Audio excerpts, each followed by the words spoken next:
Hello everyone, welcome back to my YouTube channel. So today we're going to learn about ADPIE. So this is basically a very important nursing step or a nursing process that you're going to learn at the start of your journey.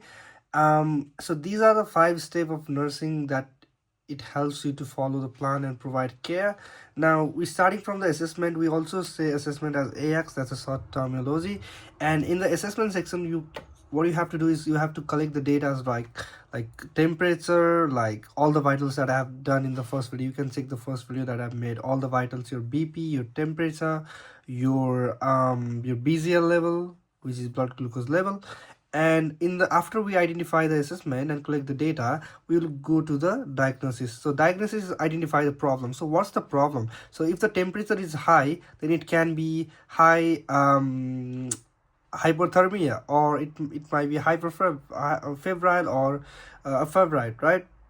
If the BZL is high, then it might be hyperglycemia. So after we identify the problem, we move down into the planning. So these are the set of the goals that we have to achieve. So if the high BP, if a patient has a high BP, let's say, then what's our goal? Our goal is to lower the BP, right? And we start identifying what are the things that we can do to actually make that patient's BP low. So we'll take action. So we'll move to implementation. So what we do in implementation is execution. We'll execute an idea and we'll plan accordingly to make sure that the BP is low. So what we will do is we'll try to elevate the leg. So actually when we elevate the leg of a patient, the BP will be lower, right? So that's the intervention, right? We start taking action based on our problem and the goals that we want to achieve, right? So see how it actually easy to break it down into pieces so that it's easier to solve a problem.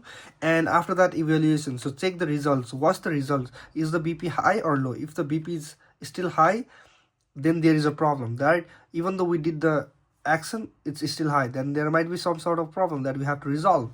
But if the BP is low, that means we actually make the patient's BP lower. That means we achieve the goal. Now what's next? Now what's the next goal that we have to achieve? So that's the whole idea of using ADPIE, and it's actually very helpful for you to break down your problems and actually do your nursing care, because there are a lot of problems that you will be facing through, and you will be lost. You might get lost. So that's why this basically this whole template that these guys have made for people to actually break the problems down into small pieces. And hope you understand this video. If you didn't understand, please leave a comment there. I will try to explain that as well. Thank you for watching.